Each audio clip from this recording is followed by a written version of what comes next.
สวัสดีครับคุณผู้ชมคุณผู้ฟังทุกท่านที่ติดตามชมช่องธรรมะธรรมดาในคลิปนี้เราจะมาฟังพระธรรมเทศนาของพระธรรมวิสุทธิมงคลหรือหลวงตามหาบัวยานสัมปันโนแห่งวัดป่าบ้านตาดจังหวัดอุดรธานีด้วยกันครับโดยจะเสนอพระธรรมเทศนาเรื่องสาระธรรมในตนเรามาฟังหลวงตามหาบัวท่านเทศสอนด้วยกันครับ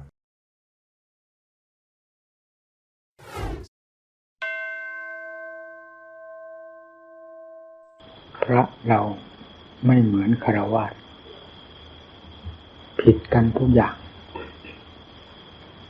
แม้จะให้ชื่อว่ามนุษย์เหมือนกันก็ตาม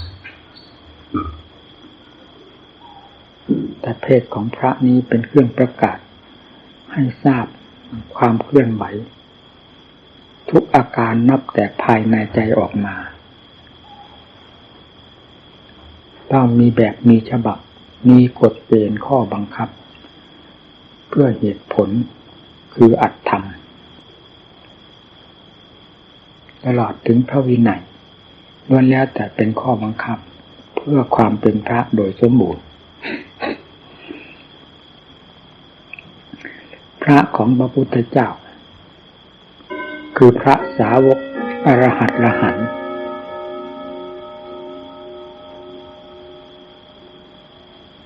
นี่ผิดกันพระของเราเองมีแต่กิเลสเต็มหัวใจความมีกิเลสเต็มหัวใจก็คือความมีพิษภัยอยู่ในตัวของเราเองจะแสดงความเป็นพิษเป็นภัยหรือเป็นเสนียดจันไรที่เรียกว่าเทวทัตขึ้นกับตัวเองและระบาดสาดกระจายไปต่อผู้ใดก็ไม่มีใครจะทราบได้ในการสถานที่และเวลาใดๆถ้าไม่มีความเข้มงวดกวดขันเพื่อการระมัดระวังอย่างแท้จริงแล้วจะต้องเป็นไปดังที่ว่านี้โดยไม่อาจสงสัยเพราะสิ่งที่เป็นพิษเป็นภัยอยู่ในใจไม่เคยอ่อนตัวโดยหลักธรรมชาติของมันเลยส่วนธรรมนี้มีการอ่อนตัวได้เมื่อยังไม่ถึงขั้นที่จะหมุนตัวไปเองและถึงขั้นคงเส้นคงวาต้องมีการอ่อนตัวลงได้เมื่อขาดการบำรุงรักษาในขณะเดียวกันยังมีสิ่งที่คอยย่ำยีตีแหลกอยู่เสมอคือข้าศึกของธรรมนั่นแหละแล้วจะเป็นอะไรไปถ้าไม่ใช่กิเลสตามภาษาธรรมท่านเรียกหรือท่านบัญญัติเอาไว้ เนี่ยการในอิริยาบถทั้งสี่ของพระจึงจะอยู่แบบโลกสงสารทั้งหลายที่หากฎหาเกณฑ์หาความแน่นอนหาจุดหมายปลายทางไม่ได้อย่างนั้นไม่ได้ต้องให้มีกฎเกณฑ์มีจุดมีหมายมีหลักอยู่ภายในตัวเสมอหลักธรรมชาติที่เป็นข้อยืนยันก็คือใจมีเป็นธรรมชาติที่รู้เสมอแต่รู้โดยความถูกผลักดันจากสิ่งที่พาให้หลงไปเป็นประจำจึงหาความรู้อันแน่นอนเป็นสัตว์เป็นจริงและเป็นสิ่งที่จะให้ความอบอุ่นตายใจไม่ได้แม้จะรู้ก็รู้ไปตามภาษาของซึ่งอยู่ใต้อำนาจของสิ่งผลักดันให้เป็นไปนั่นแหละฉะนั้นนักบวชเราจึงต้องพยายามเปลี่ยนความรู้สึกให้มีกฎมีเกณฑ์ด้วยความมีสตินี่แหละชื่อว่ามีกฎเกณฑ์เป็นความรู้สึกที่แน่นอนจะยังผลยังประโยชน์ให้เกิดขึ้นได้ด้วยความมีสติคือความระลึกรู้อยู่เสมอในผิดถูกดีชั่วประการใดที่แสดงออกไปจากใจ หากไม่มีสติแล้วความรู้นั้นก็ไม่มีความหมายที่จะให้เป็นประโยชน์ก็เป็นเรื่องความรู้ลอยๆไปเหมือนโลกทั้งหลายหรือความรู้ทั่วๆไปนั่นแหละของบุคคลที่ไม่เคยอบรมสั่งสอนหรือฝึกทรมานตนด้วยศีลด้วยธรรมนักบวชเราเป็นอย่างนั้นแล้วเลวกว่าความเป็นของประชาชนและความรู้ใดๆเสียอีก เพราะก้าวเข้ามาสู่ความเป็นผู้มีหลักเกณฑ์ความเป็นผู้มีสาระอันสำคัญคือธรรมแล้วต้องมีธรรมประจำใจอยู่เสมออย่างน้อยมีสติระลึกรู้นี่คือสตินี้เป็นเครื่องพยุงความรู้ให้เด่นมาเป็นสาระสำหรับตนถ้าไม่มีสติความรู้นั้นก็เล่ๆล่อนๆเราดูสิสะเดือนมันคืบคลานไปนั้นมันไม่มีความรู้อย่างไรมันมีแต่ความรู้สะเดือนเป็นยังไงมันมีความหมายอะไรบ้างไหมเราดูสินั่นแหละความรู้ที่ไร้สาระคือสติสาระปัญญาสาระก็เรียกว่าไร้สาระธรรมนั่นเองความรู้นั้นมีจิตวิญญาณนี่เป็นธรรมชาติที่รู้แต่รู้โดยความเป็นสามัญธรรมดาที่มีสิ่งไม่ดีครอบครองหรือครอบงำอยู่จึงหาสาระอะไรไม่ได้นี่เราก้าวเข้ามาสู่ความเป็นนักบวชและประพฤติปฏิบัติจึงต้องพลิกแพลงเปลี่ยนแปลงความรู้ความเห็นของตนให้เป็นไปตามอัตตามธรรมซึ่งจะเป็นสาระแก่นสารแก่ตนโดยลำดับจนกระทั่งถึงเป็นหลักอันสำคัญภายในจิตใจสติฟังสิเป็นเรื่องเล็กน้อยเมื่อไหร่และปัญญานะอันดับต่อไปก็คือปัญญาความภาคเพียรก็เพียรด้วยความมีสติ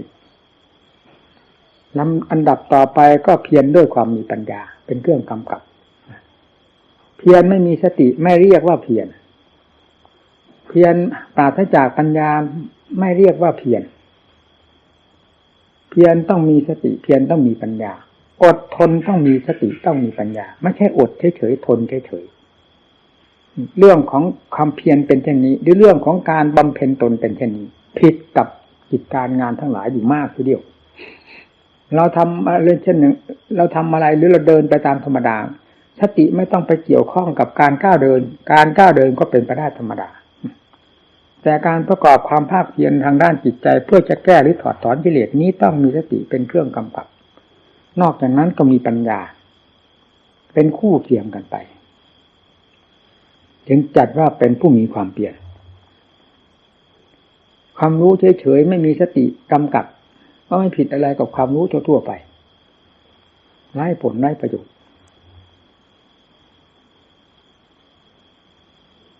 ความรู้ที่มีสติจึงเรียกว่าความรู้ที่มีความเพียรเช่นอย่างนักบวชเราที่เขาให้ชื่อให้นามแม้ตนเองก็ยังรู้สึกว่าเป็นพระกรรมฐานดังที่โลกเขานิยมให้ชื่อนี้แล้วเป็นอย่างไรบ้างความเพียรของพวกเรานั้นมาอยู่นี่หลายปีหลายเดือนบางองค์มีตั้งหลายปีก็มีทั้งเก่าทั้งใหม่สับปนกันไปสาระแก่นสารที่ได้จากการอบรมเพราะการมาอยู่ที่นี่มีอะไรบ้าง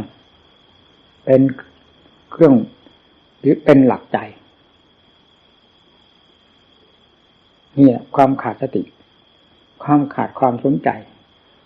เป็นความชินชากลายเป็นหน้าด้านไปสาระสำคัญที่ควรจะได้ไม่ได้ควรจะถึงไม่ถึงธรรมะของพระพุทธเจ้าเป็นของที่มีฤทธิ์มีเดช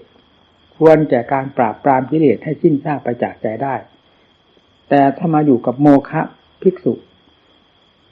แล้วก็ไม่เกิดประโยชน์อะไรทำก็สักแต่ว่าทำไม่เป็นพิษเป็นภัยอะไรต่อสิ่งที่เป็นข้าศึกนอกจากสิ่งที่เป็นข้าศึกนั้นแสดงพิษภัยได้อย่างเต็มที่เต็มฐานเต็มอำนาจของตนเท่านั้นแล้วเราหวังพึ่งอะไรในการปฏิบัติของเรา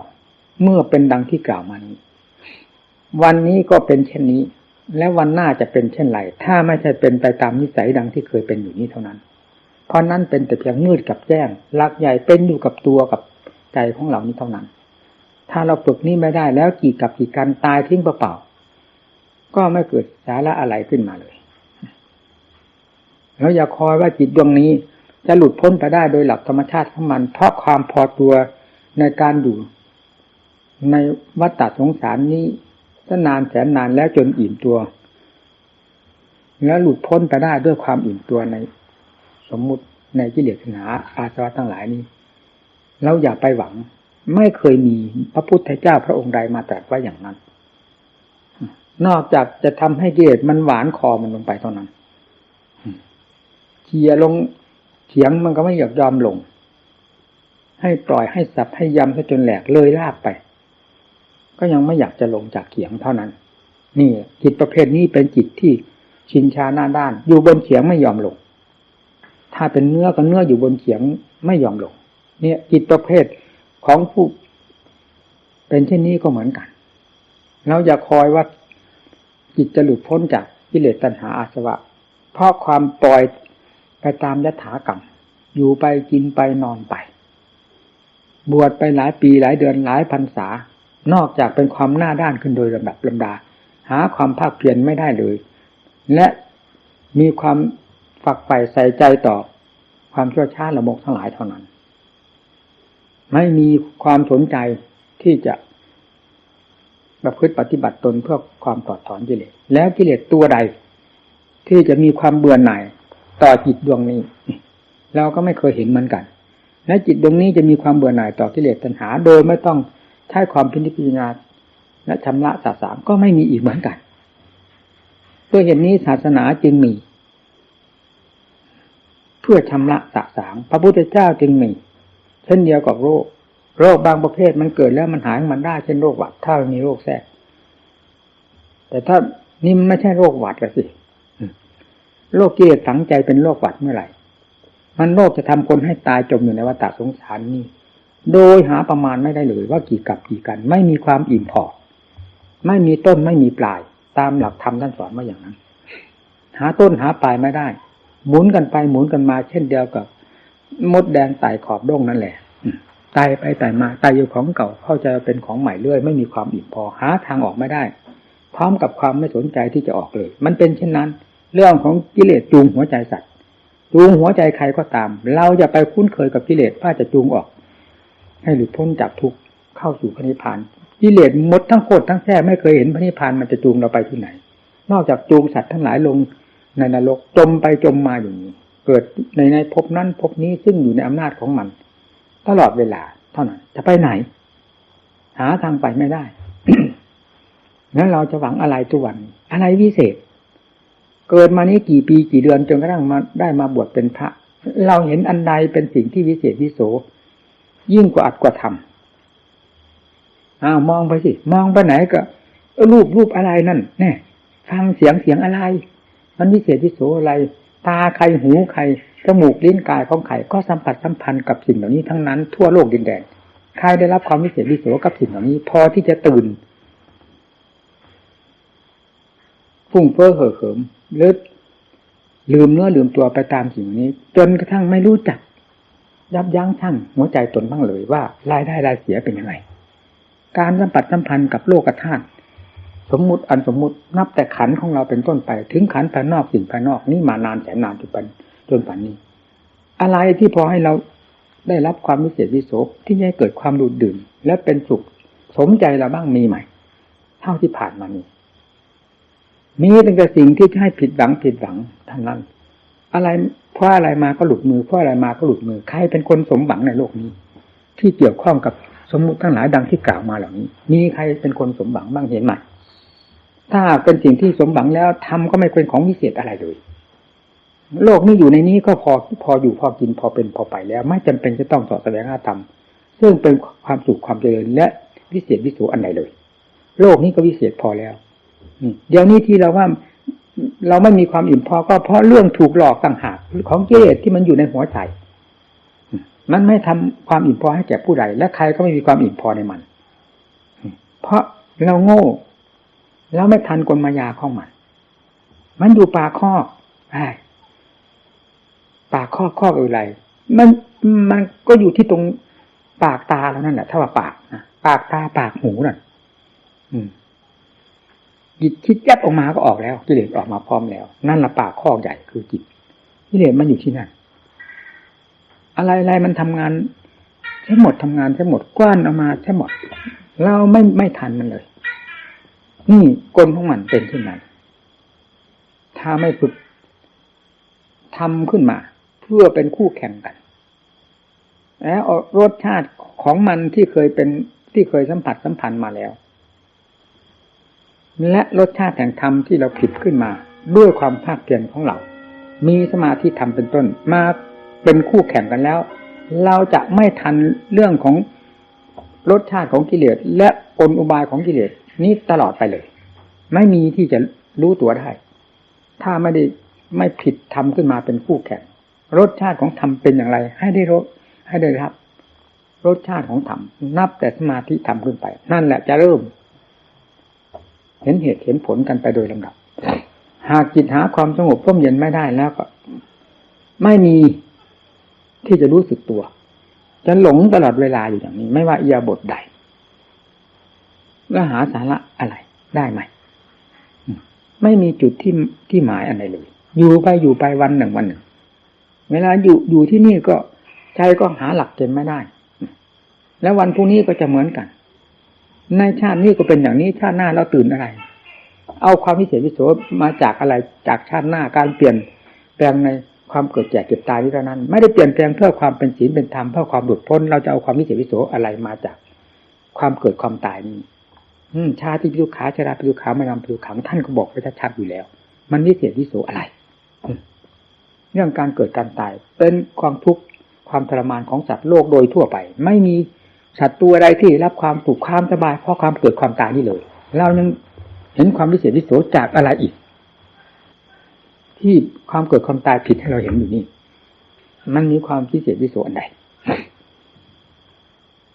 สติปัญญามีคิดสิปฏิบัติเพื่ออะไรถ้าไม่เพื่อความคิดความรู้ความเห็นอันเป็นหลักใหญ่ที่จะแก้กิเลสอาสวะไปโดยลำดับลำดา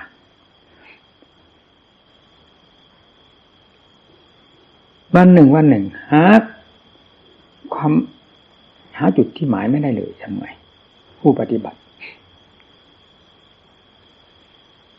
หากการเสาะแสวงหาอัตถธรรมมันไม่มีครูมีอาจารย์มีผู้คอยแนะนำสั่งสอนนั่นก็เป็นอีกสถานหนึ่งนะอันนี้เราก็เห็นใจเพราะครูอาจารย์ผู้แนะนำสั่งสอนโดยอัดโดยธรรมด้วยความถูกต้องแม่นยำนี้เป็นของสำคัญมากเช่นเดียวกับหมอเถื่อนกับหมอที่โลกยอมรับนั่นแหละมันต่างกันหรือหมอเถื่อนกับหมอปริญญาต่างกันในระยะหรือในสมัยนี้ก็ดูไม่บกพร่องครูบาอาจารย์ผู้แนะนำสั่งสอนยกตัวอย่างตั้งแต่หลวงปู่มั่นมาลงมาโดยลำดับลำดาตำรับตำราเราก็ได้เห็นถ้าจะเอาจริงเอาจังนะแล้วครูบาอาจารย์ที่แนะนำสั่งสอนเราก็ได้ยินได้ฟังว่าเป็นที่แน่ใจแต่ตัวเราเองเป็นยังไงมันถึงไม่ได้เรื่องได้ราวถ้าเป็นไปตามที่ท่านสอนนั้นมันจะผิดไปไหนนอกจากไม่เอาไหนเท่านั้นมันถึงไม่ได้เรื่องได้ราวคิดดูสิวันหนึ่งมันมีอะไรแปลกต่างบ้างเรื่องของโลกมันก็หมุนเป็นกงจักรอยู่อย่างนี้มาเป็นกลับเป็นกันแล้ว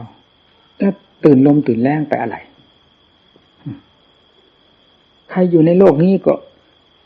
ชุลมุนวุ่นวายกันอยู่อย่างนี้เราเห็นไหมมีเกาะใดดอนใดที่จะให้อยู่เป็นสุขสงบเย็นใจได้มีที่ไหน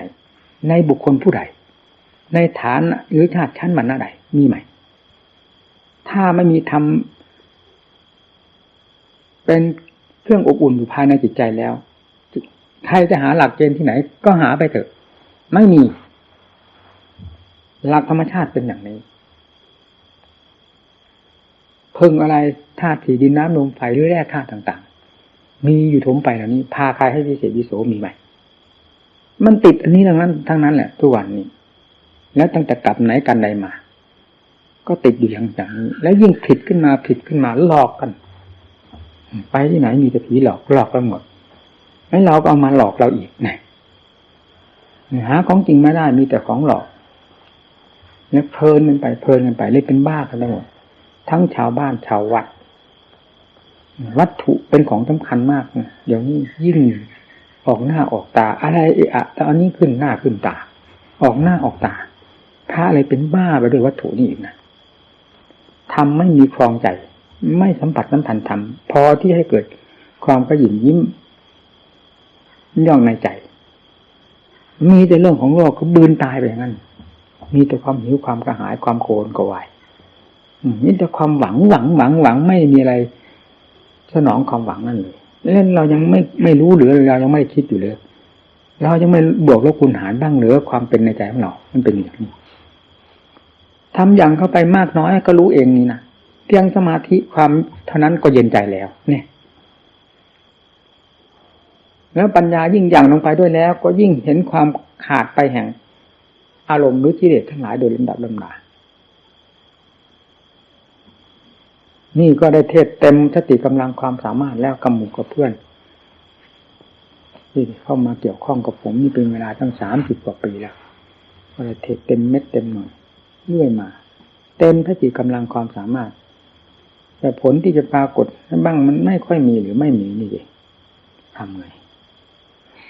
สอนก็สอนอย่างเต็มเม็ดเต็มหน่วยและไม่สงสัยในการสอนซะด้วยผมไม่สงสัยผมพูดโกงๆเพราะเจ้าของไม่สงสัยในเจ้าของทั้งเหตุที่ดำเนินมาแล้วผิดถูกประการใดก็ผ่านมาด้วยความมีเหตุมีผลเป็นความจดจำของเจ้าของเป็นครูเป็นอาจารย์มาโดยลำดับทั้งผิดทั้งถูกในการตะเกียกตะกายที่ดำเนินมาจนกระทั่งได้รับเสกสรรว่าเป็นครูเป็นอาจารย์ของหมู่ของคณะมาทุกวันนี้ก็ไม่มีอะไรที่จะสงสัยทั้งเหตุทั้งผลได้นำมาชี้แจงแสดงบอกหมู่เพื่อนทุกแง่ทุกมุมเต็มกำลังความสามารถของตนมันก็น่าจะยึดได้นะแต่ทำไมยึดไม่ได้วิธีการหนักเบามากน้อยในการประกอบความภาคเพียรหรือการต่อสู้กิเลสก็ได้เล่าให้ฟังหมดผู้ปฏิบัติต้องสังเกตจริตนิสัยของตนจะเอาแต่ความสะดวกสบายเข้าไปว่าไปทำงานกับกิเลสความสะดวกสบายเป็นเรื่องของกิเลสเราเอาความสะดวกสบายไปสู้กิเลสได้ยังไงนอกจากนอนจมเท่านั้นกิเลสมันชอบสบายอยู่ไปกินไปวันหนึ่งเพลิดเพลินรื่นเริงบันเทิงไปหิวโหยไปตลอดหาความอิ่มพอไม่ได้แล้วก็ยังไม่เข็ดไม่หลับทำมีความอิ่มพอไม่อยากได้ไม่อยากสนใจทำไงก็บอกแล้วแม้แต่ขั้นสมาธิก็มีความอิ่มพออิ่มตัวขณะที่จิตสงบตัวลงไปแล้วอิ่มนั่นเห็นไหมเห็นชัดเจนอิ่มอารมณ์ทั้งหลายไม่อยากยุ่งอย่างเหยิงวุ่นวายกับอะไรออกนั้นก็ก้าวเข้าทางด้านปัญญาเอาจับลงไปที่ตรงไหน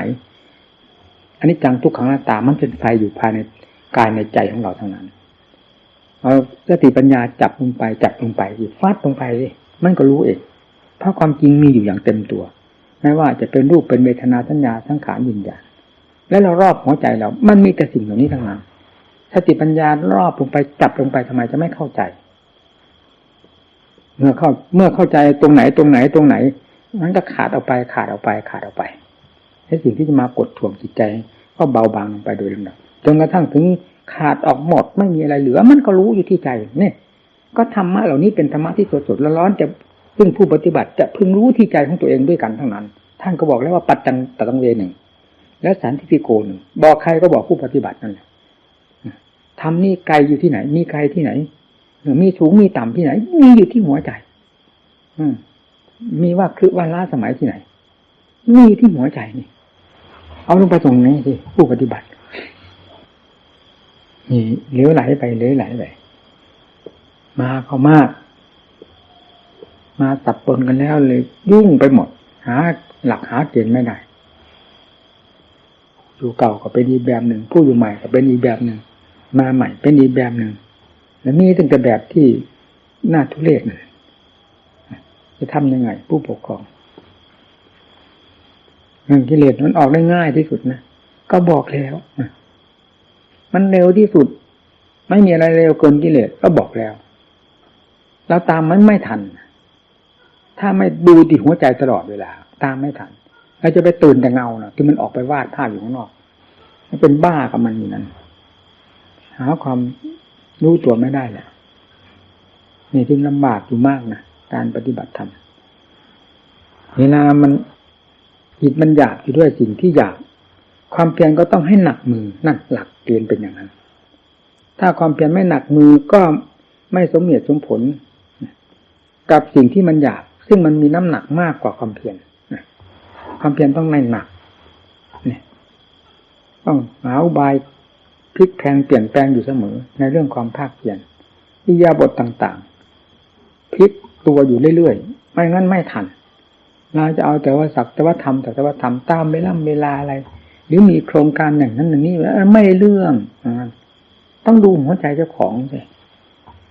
ไปหาโครงการมาจากไหนกิเลสมันไม่เห็นมีโครงการมันเป็นกิเลสตลอดเวลาทำงานอยู่บนหัวใจเราตลอดมาเนี่ย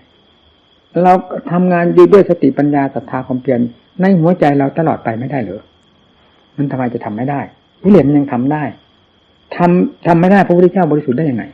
เมื่อพระพุทธเจ้าทำได้สาวกทำได้บริสุทธิ์ได้เราทำไมจะทำไม่ได้จะบริสุทธิ์ไม่ได้ล่ะเอามาสอนเจ้าของสิสิ่งที่ท่านสอนไว้ล้วนแล้วแต่ท่านเป็นไปแล้วทั้งนั้นได้ผลมาหมดแล้วจึงได้นำมาสอนพวกเราอย่างท่านสอนว่าสมาธิปัญญานี่อันนี้แหละหลักใหญ่ท่านได้ฝึกมาแล้วจนจิตเป็นสมาธิจิตพระพุทธเจ้าเป็นสมาธิก่อนผู้อื่นผู้ใดไปลบล้างได้ไงว่าศาสนานี้ไม่มีสมาธิแล้วปัญญาพระพุทธเจ้าทรงรู้ทรงเห็นก่อนผู้ใดแล้วจะไปลบล้างได้ไงว่าศาสนานี้ไม่สอนคนให้ฉลาดไม่มีปัญญาวิมุตติหลุดพ้นพระพุทธเจ้าทรงรู้ทรงเห็นก่อนใครทั้งหมดแล้วจะลบล้างได้ไงว่าศาสนานี้ไม่มีมรรคผลนิพพานก็เต็มไปด้วยมรรคผลนิพพานในศาสนานี้แล้วย่นเข้ามาหาตัวของเราผู้นำมาปฏิบัติก็เต็มไปด้วยมรรคผลนิพพานในตัวของเราผู้ปฏิบัติตามหลักธรรมพระพุทธเจ้านี่เป็นไปไหนขาดไปไหนไกลอยู่ที่ไหน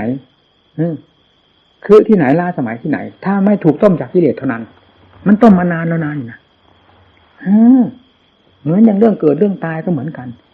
เกิดแล้วตายเล่าเกิดแล้วตายเล่าทุกดวงวิญญาณเป็นอยู่นี้ตลอด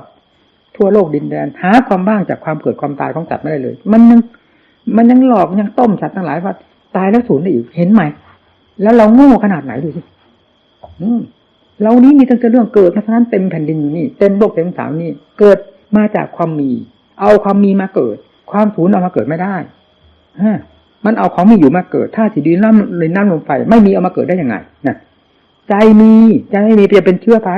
มันจะพาให้ท่องเที่ยวได้ยังไงมันเชื้อจะเข้าไปอาศัยใจพาท่องเที่ยวได้ยังไงนี่มันมีอยู่ตลอดมายังหลงหลับหูหลับตาเชื่อมันตายแล้วสูญดูสิมันโง่ขนาดไหนมนุษย์ตัวเกิดก็เห็นอยู่ในตัวของเรานี่ในตัวนี้ไม่บกพร่องอะไรออกมาจากสำเร็จมาจากความเกิดดินน้ำลมไฟปรากฏขึ้นมานี่เห็นไหมจิตที่รู้หรือก็รู้อยู่นี่เห็นไหมแล้วยิ่งได้ปฏิบัติทางด้านจิตตภาวนาให้มันเห็นเป็นไปตามหลักที่พระเจ้าทรงสอนจริงๆได้ด้วยแล้วหาที่สงสัยไม่ได้เลยนอกจากสลดสังเวชประเดิมดับลำดาตรงนั้นอวิชชาปัจจยาสร้างข้าราสร้างอาราปัจจยาวิญญาณแหมละเอียดมากซึ้งมากทีเดียวจี้หัวกิเลสชัดๆไปเลยตัวกิเลสหัวกิเลสตัวที่พาให้เกิดตัวที่ชักจูงจิตวิญญาณลากจิตวิญญาณของสัตว์แต่ละดวงให้เกิดให้ตายอยู่ตลอดทุกดวงวิญญาณอวิชชาปัจจยานี่กระเทือนหมด3แดนโลกธาตุกระเทือนอวิชชาปัจจยาของจิตแต่ละดวงวิญญาณแต่ละดวงของสัตว์นี่มันชัดขนาดนั้นนะเอาลงไปพิจารณาลงไปอวิชชาปัจจยาสร้างขาราถึงขั้นปัญญาแก้วกล้าสามารถแล้วปิดไม่อยู่ทะลุไปหมดเลยนี่แหละพระพุทธเจ้าทรงรู้อย่างนี้เองแต่ก่อนไม่ทรงรู้ไม่เห็นเพราะความยังไม่กระจ่างแจ้งพอญาณอุดปาดิปัญญาอุดปาดิวิชาอุดปาดิอาโลโกอุดปาดิได้กระจ่างขึ้นมาเท่านั้นแหละกิเลสพังไปหมดเลยไม่มีอะไรเหลือนั่นแหละที่นี่ทรงเอานี่แหละมาแสดงพระองค์ทรงเป็นก่อนแล้วจึงเนี่ยนำมาแสดงทั้งเรื่องของกิเลสทั้งเรื่องอวิชชาตัณหาที่พาให้เกิดให้ตายทั้งเรื่องวิมุตติหลุดพ้นที่ท่านว่าในอวิชชานั่นแหละว่านิโรโธโหตินั่นอวิชชายตเยวะเสสวิลากาดิโลธาตั้งขาราโลโธเป็นต้นจนกระทั่งถึงนิโรโธโหตินั่นที่แรกอวิชชาปัญญาสร้างขาราเลือดไปก่อนจนสมุทัยโหติอันนี้เป็นเชื้อ อันสำคัญที่สืบหน่อต่อแขนงกันไปแล้วล้วนแล้วเอวเมตสาเกวรสาดุขขันทัสสะสมุทัยโยโหติคือล้วนแล้วตั้งแต่สมุทัยทั้งนั้นนะที่กล่าวมาตั้งแต่ต้นอวิชชาจนกระทั่งถึงนี้ท่านความหมายว่าอย่างนั้นแปลออกมาทีนี้พออวิชชายตะเววาเสสวิลกาลิโลธาสร้างคลาโลโตแล้วจนกระทั่งถึงเอวเมตสาเกวรสาดุขขันทัสสะนิโรโธโหตินี่ทั้งหมดนี้เป็นภาคนิโรธดับกิเลสตัณหาวิชชาโดยสิ้นเชิงนะคือเอามาทั้งต้นเหตุพาให้สัตว์เกิดเอามาทั้งผลแห่งความหลุดพ้นจากกิเลสโดยประการทั้งปวงมาแสดงให้พวกเราฟังอวิชชาปัจจยสร้างขลาจึงไม่ใช่เรื่องเล็กน้อยมีอยู่ในหัวใจของทุกดวงนี่แหละแล้วทำไมมันจะสูญไปไหนเชื่อมันพาให้เกิดเห็นอยู่ชัดๆนี้ถ้าปฏิบัติให้เห็นแล้วปฏิเสธได้ยังไงก็จิตรู้อยู่นี่เห็นอยู่นี่ของไม่มีรู้ได้ยังไงของไม่มีเห็นได้ยังไงนี่มันปฏิบัติหลับตาเชื่อเอาวิชาจูงจมูกขาดไปมันก็เป็นอย่างนั้นสิมันยังจะถูกจูงจมูกไปอีกกี่กับกี่การไม่รู้ว่าตายแล้วศูนย์แต่ละศูนย์ตัวนั้นแหละตัวที่ถูกจูงไปที่ว่าศูนย์น่ะมันไม่ได้ศูนย์นี่นะนี่จูงไปตลอดเกิดตายเกิดตายเกิดตายพบน้อยพบใหญ่ไม่มีสิ้นสุดได้เลยตามท่านหลักธรรมท่านกล่าวว่าไม่มีต้นไม่มีปลายก็คืออวิชชาจูงสัตว์เรื่องของวิชาไม่มีต้นไม่มีปลายท่านเทียบเหมือนมดแดงไตกรอบด้งจูงสัตว์ไปให้หลงอยู่งั้นตลอดของเก่ามาแล้วกี่ครั้งกี่หนก็จำไม่ได้ไม่ลืมไปหมดไม่เห็นเหมือนจูงคนตาบอดนี่แหละจูงไปไหนก็จูงไปเถอะถ้าไม่บอกมันเท่านั้นมันจะไปรู้ได้ไงว่าเป็นของเก่าของใหม่นะจูงไปไหนกี่ร้อยกี่พันครั้งของเก่านั้นมันก็ไม่มีทางรู้ได้คนตาบอดอันนี้ก็เหมือนกันหัวใจถ้าลงบอดด้วยอำนาจของวิชาปิดบังแล้วมันก็เป็นทำนองเดียวกันมาเกิดกี่ภพกี่ชาติกี่กับกี่กันของเก่าของใหม่ซ้ำแล้วซ้ำเล่าไม่รู้กี่หมื่นกี่แสนกี่ล้านครั้งที่ซ้ำไปซ้ำมามันก็ไม่รู้มันก็จำไม่ได้เพราะฉะนั้นมันกิเลสมันจึงครอบหัวอีกว่าตายแล้วศูนย์นั่นเห็นไหมถ้าศูนย์แล้วกิเลสมันอยู่กับอะไรเมื่อจิตใจทุกดวงก็ศูนย์ไปแล้วกิเลสมันมีอำนาจมาแผ่พังพานอยู่ยังไงทุกวันนี้มันมาแผ่รัศมีอยู่บนหัวใจของสัตว์โลกได้ยังไงถ้าว่าจิตใจของสัตว์โลกก็ศูนย์แล้วกิเลสมันอยู่ได้กับอะไรมันถึงไม่ศูนย์เนี่ยก็ใจไม่ศูนย์กับกิเลสมันก็อาศัยที่ใจไม่ศูนย์เช่นเดียวกับสนิมที่เกิดขึ้นจากเหล็กนั่นแหละที่ไม่มีเหล็กสนิมเกิดขึ้นได้ยังไงมันเกิดขึ้นจากเหล็กมันกัดเหล็กนั่นให้สึกให้กร่อนไปนั่นนี่กิเลสมันเกิดขึ้นจากใจมันทำลายใจให้เดือดร้อนวุ่นวายให้ทุกข์แต่ไม่คิดหายใจตรงนี้น่ะผิดกันตรงนี้เท่านั้นเองนั้นจูงสัตว์จูงอยู่อย่างนี้เอาปฏิบัติเข้าไปถ้าท่านทั้งหลายอยากรู้เอาที่ปัญญามีหลักที่จะฆ่ากิเลสจริงๆฆ่าอาวุธที่จะฆ่ากิเลสจริงๆสติกับปัญญาสำคัญมากทีเดียวเป็นเยี่ยมไม่ห่างจากนี้ไม่ได้เลยปราศจากนี้ไม่ได้สติกับปัญญานี้หมุนตัวเป็นเกลียวเป็นเดียวกันอย่างที่ท่านว่าภาวนามยปัญญาจนกลายเป็นมหาสติมหาปัญญาไปจากภาวนามยปัญญาที่พระเจ้าทรงสอนแล้วนี่พระเจ้าทรงรู้แล้วภาวนามยปัญญาก็ทรงรู้แล้วมหาสติมหาปัญญาก็ทรงเป็นมาแล้ววิมุตติหลุดพ้นก็ทรงเป็นมาแล้วอวิชชาปัญญาสร้างฆาลาก็พระองค์ก็เป็นนักเกิดแก่เจ็บตายมาแล้วจนกระทั่งถึงสมุทัยโยโหติพระองค์เป็นหมดแล้วแล้วทีนี้ย้อนกลับอีกว่าอวิชชาสิ้นซากไปโดยลำดับลำดาไม่มีอะไรเหลือเลยก็พระองค์ก็เป็นมาแล้วแล้วนำเรื่องนี้มาสอนพวกเรานำเรื่องความมีความเป็นความจริงนี้มาสอนไม่ได้นำความศูนย์มาสอนเราทำไมเราจึงไปเชื่อกิเลสว่าศูนย์ทั้งหมดนี่ละกองทุกข์ที่สัตว์ทั้งหลายที่ตายกันอยู่เพราะความหลงกลมายาของกิเลสไม่ได้ยอมฟังเสียงธรรมพระพุทธเจ้าที่เป็นของจริงนี่เลยให้เราทั้งหลายฟังให้ถึงใจสินี่พูดอย่างถึงใจนั่นนี่พูดนี่เคยโดนกันมาอยู่แล้วนี่เราสู้กับอันนี้มาพอแล้ว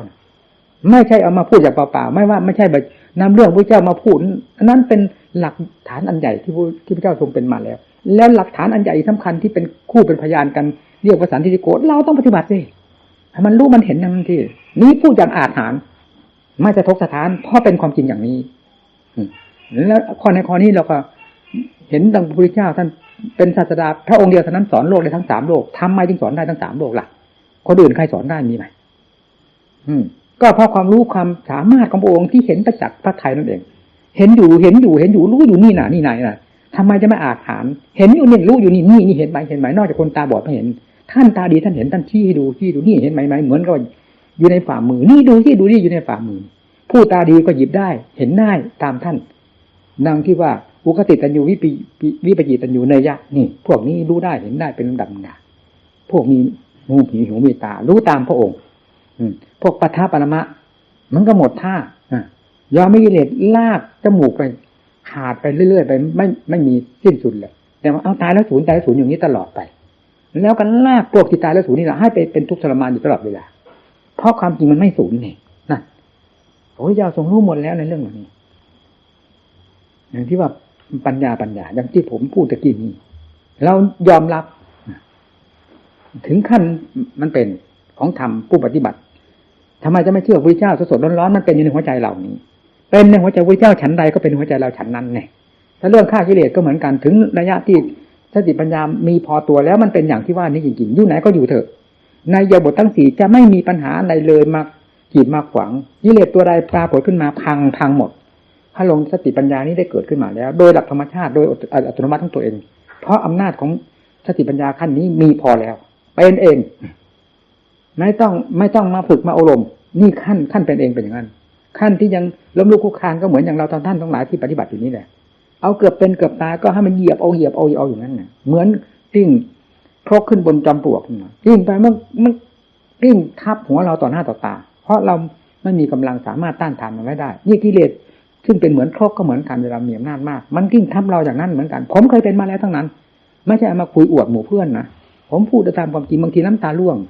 กัดฟันน่ะเมื่อไหร่กูจะได้เอามือสักทีนะถึงขนาดนั้นนะนี่แหละที่ยกตัวอย่างเช่นอย่างข้าวที่ว่าจิตเสื่อมนั่นแหละเราได้เห็นประจักษ์ตัวทีเดียวผิดเข้าได้บ้างไม่เข้าได้บ้างแต่ก่อนเข้าได้สนิทเหมือนหินนะเวลามันเป็นจิตเป็นสมาธิแน่นเหมือนหินสุดท้ายมันก็มาเสื่อมเพราะความไม่รอบคอบของตัวเองไม่รู้จักวิธีรักษาดังที่กล่าวมาแล้วนั่นแหละนี่เสื่อมไปแล้วตั้งปีมันขึ้นไม่ได้มันกลับตัวไม่ได้เจริญขึ้นแล้วเสื่อมลงเจริญขึ้นแล้วเสื่อมลงมีแต่เครียดแต่แค้นเหมือนกับว่าสู้เสือด้วยกำปั้นนั่นเองเครียดก็เครียดแค้นก็แค้นให้เสือแค่เครียดแค้นให้เสือแต่เวลาสู้มันไม่ได้เรามีกำปั้นมันมีเล็บมีเขี้ยวมันกัดเอาตะปบเอาเลือดสาดเรามีแต่กำปั้นสู้มันไม่ได้แต่แค้นเครียดแค้นนี่พอขึ้นหัวมันได้แล้วเอาเลยเอาอีกแล้วที่นี่เทียบเขาอีกเป็นกับอุปมาหนึ่งเหมือนกับช้างเมื่อขึ้นตะพองมาแล้วขอกระหน่ำมันลงไปเลย เราจึงได้เชื่อเรื่องพระโคติกัสท่านเจริญฌานมาถึง5 หน 6 หนเสื่อมแล้วเจริญเสื่อมแล้วเจริญหรือครั้งที่6ด้วยมันนะถ้าจำไม่ผิดนะแต่5นี่แน่แล้วครั้งที่6ผมยังมีสงสัยอยู่นี่พระโคติกัสนั่นเนี่ยมีในประวัติในธรรมบทซึ่งเป็นหลักสูตรการเรียนของประเรียน3 ประโยคนั้นพระโคติกัสนี่ท่านเจริญ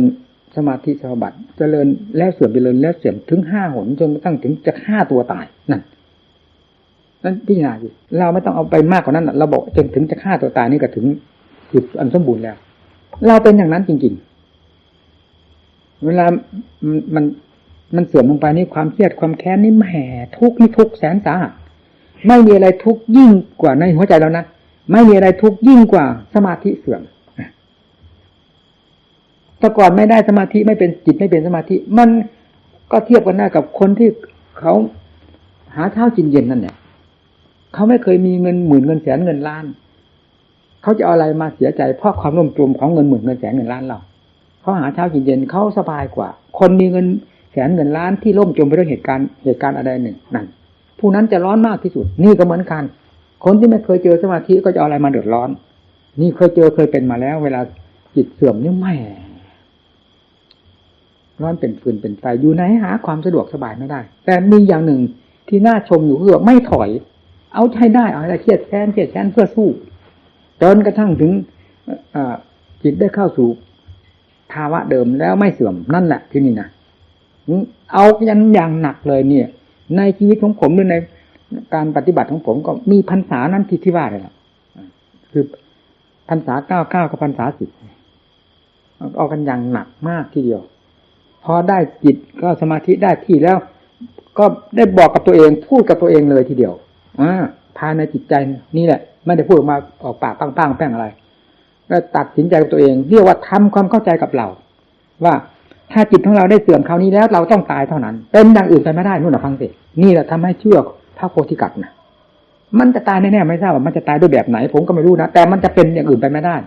ถ้าลงได้เสื่อมคราวนี้เพราะฉะนั้นเวลาจิตได้ก้าวเข้าสู่ความปกติของมันไม่เสื่อมแล้วจึงเอากันใหญ่เลยที่นี่ขั้นนำใหญ่เลยจะเป็นจะตายก็เอาตายแต่จิตที่เสื่อมไม่ได้เสื่อมไม่ได้มันก็เหมือนกับนักโทษคารุโทษนะผู้ต้องหาคารุโทษถูกบังคับบีบกันตลอดเวลาจิตมันจะคิดไปไหนทีนี้เวลานั่งได้ตลอดหามรุ่งหามค่ำก็เพราะอันนี้เองพาให้ผมเป็นไปได้นะนั่งหามรุ่งหามค่ำตลอดรุ่งไม่รู้กี่คืนแต่ไม่ได้ติดกันดังที่เคยเล่าให้ฟังนั่นน่ะนี่เพราะความเครียดแค้นในทางธรรมเป็นอะไรไปเครียดแค้นทางโลกเป็นกิเลสเครียดแค้นโดยอำนาจธรรมเป็นธรรม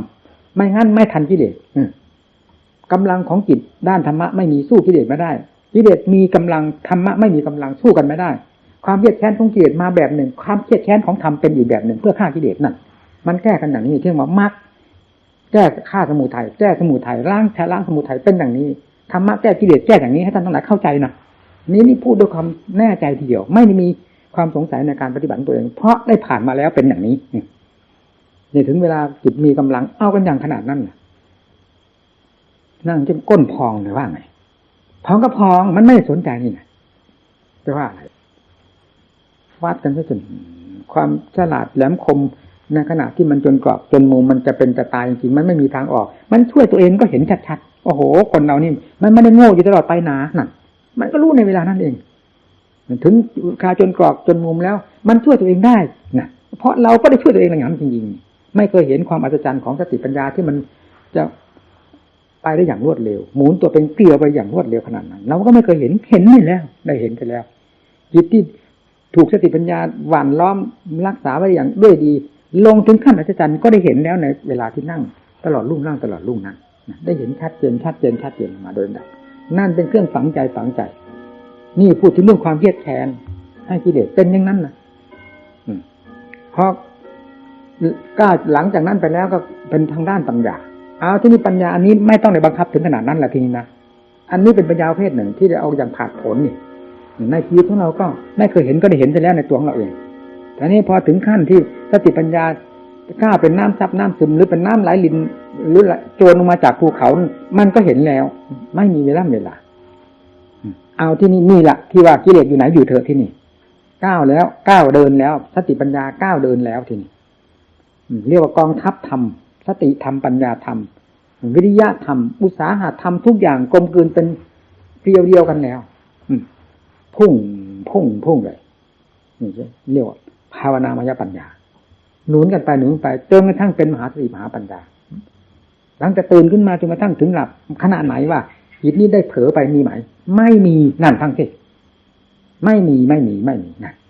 ถึงขั้นเป็นอย่างนั้นทีนี้กิเลสตัวไหนมันจะโผล่หน้ามา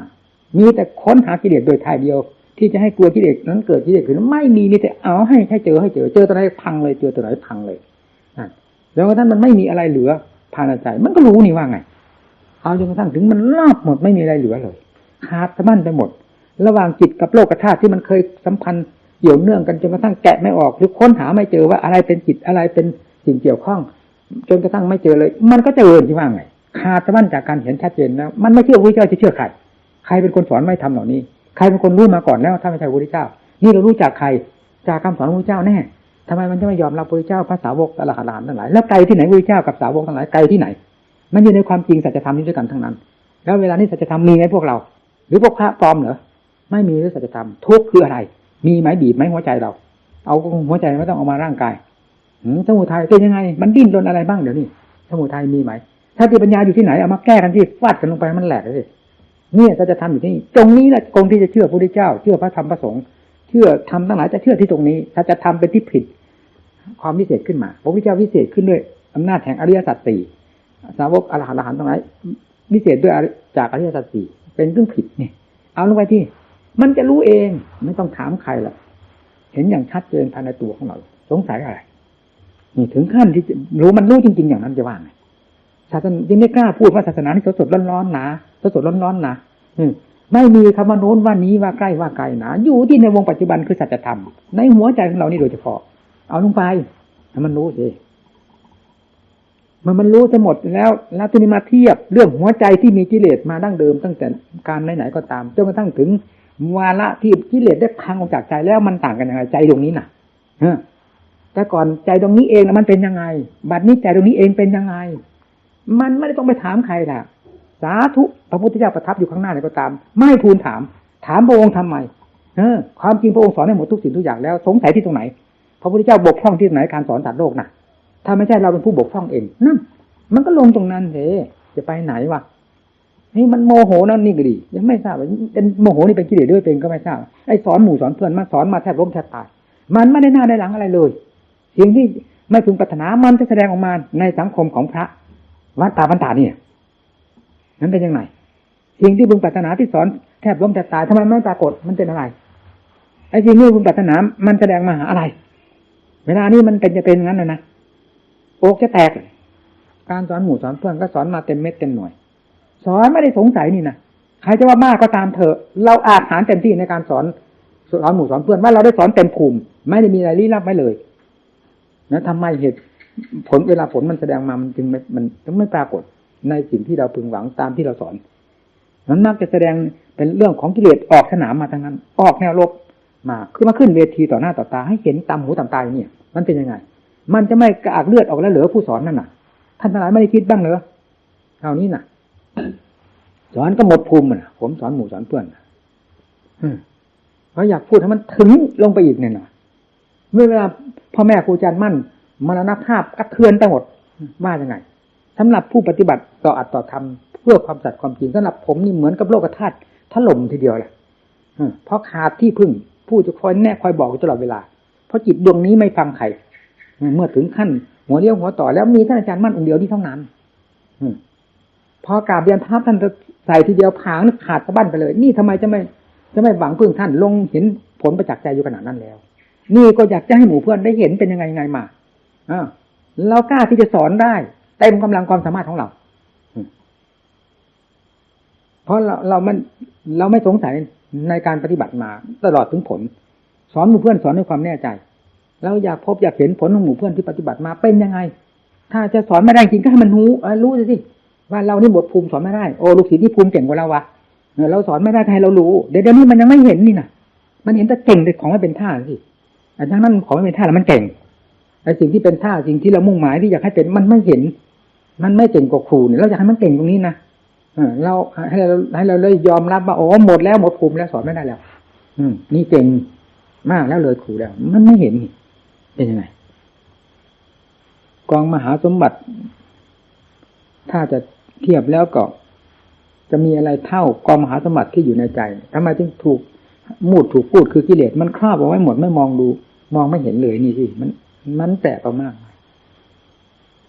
ถ้าพระเจ้าประกาศป้างลงตรงนั้นเพื่อให้พังลงไปแก้พังลงไปสิ่งที่มันจอมปลอมมันปกคลุมหุ้มห่อนั่นน่ะมันเราจะเห็นทองทั้งแท่งอยู่นั้นน่ะเนี่ยถ้าเทียบอุมาเป็นอย่างนั้นอยู่นี่น่ะชี้ลงตรงหัวใจไม่ชี้ไปไหนนะสัจธรรมแท้อยู่ที่ใจกายเหล่านี้เป็นสัจธรรมนอกอันหนึ่งเป็นเครื่องประกอบเช่นอย่างชาติปิทุขาชราปิทุขานี่ก็เป็นสัจธรรมกายนั้นเกี่ยวโยงกันแล้วสุดท้ายก็ลงไปหาจิตตั้งที่ว่าอวิชชาปัญญานั่นแหละตัวสัจธรรมเอกอริยสัจสี่เอกสมุทัยชั้นเอกนั่นแหละคืออวิชชาปัจจยามันครอบจิตอยู่โดยเฉพาะนั่นเรียกว่าอริยสัจชั้นเอกเลยเยี่ยมอยู่ในนั้นเนี่ยยอดกษัตริย์วัฏจักรอยู่ตรงนั้นสติปัญญาถ้าไม่ถึงขั้นที่ควรจะพัง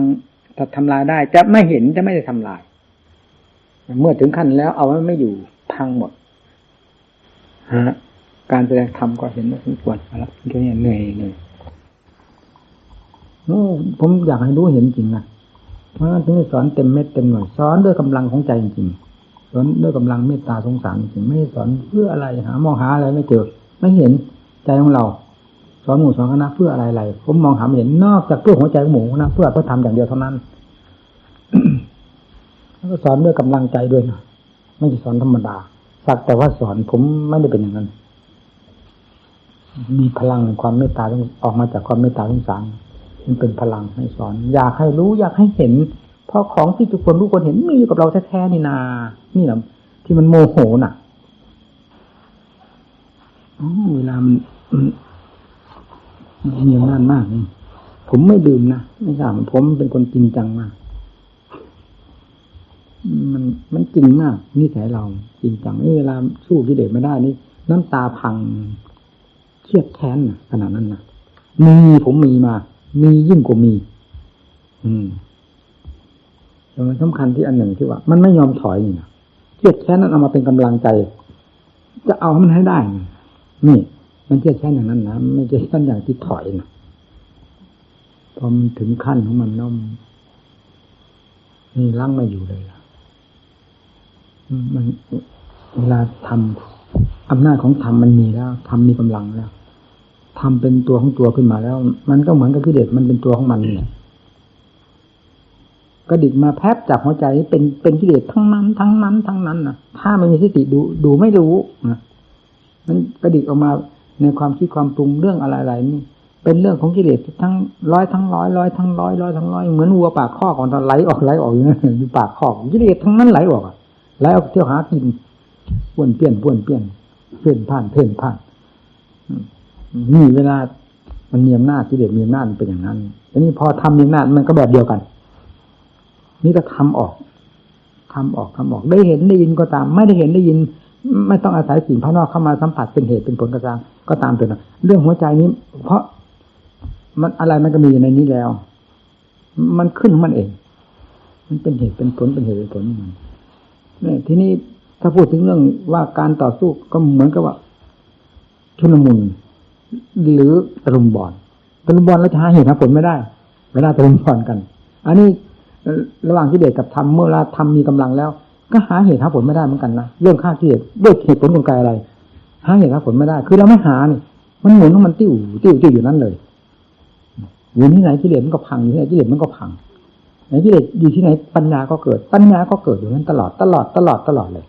นี่ถึงขั้นเป็นในขนาดนั้นนะผมจะได้ยอมพระพุทธเจ้าโอ้โหเป็นอย่างนี้นี่จริงๆเป็นเรื่อง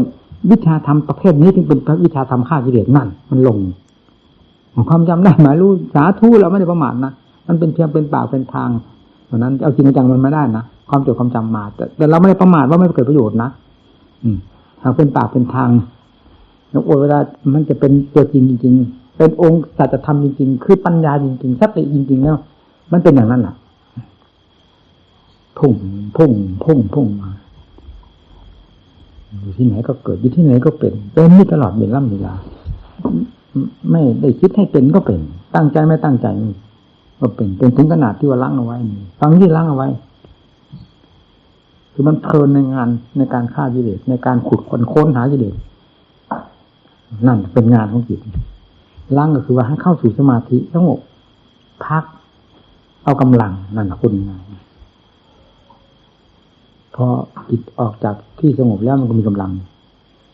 พอออกจากที่สงบปั๊บมันพุ่งเลยนะพุ่งจนบางทีมันคิดผมก็ไม่ลืมเรื่องนี้อะไรเวลามันเหนื่อยสติปัญญาทำงานมันเหนื่อยอ่อนไปหมดนะอ่อนอยู่ภายในนี่มันไม่ถอยอยู่กำลังใจหนีไม่ถอยเนี่ยถึงต้องได้คิดกับได้คิดว่านี่เมื่อไหร่นะมันถึงจะหยุดที่เรามันย้อนหลังคิดไปย้อนหลังไปที่เราความคาดกับความจริงมันต่างกันความคาดกันเนี่ยเราคาดกันเนี่ยว่าแต่ก่อนว่าการบำเพ็ญเพียรเนี่ยพอจิตละเอียดก็เท่าไหร่แล้วความเพียรก็จะละเอียดไปแล้วก็ค่อยสบายไปเรื่อยแล้วคิดไปอย่างนั้นนะนี่เราคาดเอาไว้แล้วความจริงมันไม่เป็นอย่างนั้นเวลาสมาธิก็สบายเช่นอย่างจิตเป็นสมาธิก็สบายมันนอนเหมือนหมูสิฆ่ากิเลสตัวเดียวก็ไม่ได้พอออกทางด้านปัญญาออกวันไหนมันจะออกฆ่ากิเลสนั่นนี่มันก็เพลินเลยพอเพลินแล้วมันก็ไปใหญ่เหนื่อยเพลียเนี่ยทำงานแล้วก็เมื่อไหร่มันจะได้หยุดสักทีนี่คือว่าแต่ก่อนเนาะมันจะค่อยสบายไปมันไม่กลับมันกลับวงข้ามไม่ได้เป็นงั้นว่าความจริงแล้วคือการต่อสู้มันจะเป็นความสบายเมื่อไหร่ เหมือนกับนักมวยต่อยกันเนี่ยระหว่างทำสติธรรมปัญญาธรรมกับกิเลสฟัดกันก็มันก็เหมือนกันมันเอาความสุขมาจากไหนมันก็ที่นี่มันอดคิดไม่ได้ที่ว่าโอ้โหที่เราคิดว่าเนี่ยจิตมีความละเอียดล่อไปเท่าไหร่ความเพียรก็จะละเอียดไปละเอียดไปความสุขก็จะมีมากขึ้นแล้วมันไม่เป็นอย่างนั้นนี่ทีนี้มันว่านะตำหนิเจ้าของคือตำหนิอันนั้นว่าเราคาดไว้นั้นกับความเป็นจริงมันเป็นอย่างนี้มันไม่ได้เป็นอันเดียวมันไม่ได้เหมือนกันนี่นะมันเป็นคนละโลกนี่นอกจากนั้นมันก็เมื่อไหร่มันจะได้อยู่สบายสินะทำไมมันชุนมุนอย่างนี้ตลอดนี่นะเราก็วิตกได้ชั่วครู่เดียวยามเดียวนั้นนะพอหยุดวิตกภาพมันก็พุ่งอย่างนี้แหละนั่นมันเป็นเองเหมือนเป็นงั้นนะพุ่งหมุนติ้วเดี๋ยวนี้จนกระทั่งมันไปสุดฤทธิ์มันพอมันไปสุดฤทธิ์มันจริงๆแล้วไม่บอกมันก็หยุดเองเนี่ย สุดฤทธิ์มันก็คืออันนี้มันก็เป็นหลักธรรมชาติมันเป็นความจริงเหมือนกันพอสุดฤทธิ์แล้วมันก็อยู่เป็นเองไม่ต้องบังคับให้อยู่สิบังคับให้อยู่เรื่องสติปัญญาประเภทนั้นมันหยุดเองเนี่ยก็เป็นหลักธรรมชาติอันหนึ่งนี่ที่ว่าหลักความจริงเป็นอย่างนี้อันนี้ว่าพิจารณาตามความจริงมันเป็นอย่างนี้ความจำความคาดหมายเป็นอย่างนั้นความจริงเป็นอย่างนี้เนี่ยเพราะฉะนั้นความจำความจริงไม่เหมือนกันต่างกันมากเหมือนเรายินเขาว่านั่นเป็นนั่นนั่นเป็นนั่นอยู่ที่นั่นที่นี่นั่นเป็นความจำเวลาไปดูแล้วไปเห็นความจริงไปเห็นธรรมชาตินั้นตามความจริงได้ยินสิ่งนั้นตามความจริงแล้วมันไม่เหมือนกันเนี่ยอย่างนี้แหละที่ว่าความจำไม่เหมือนกัน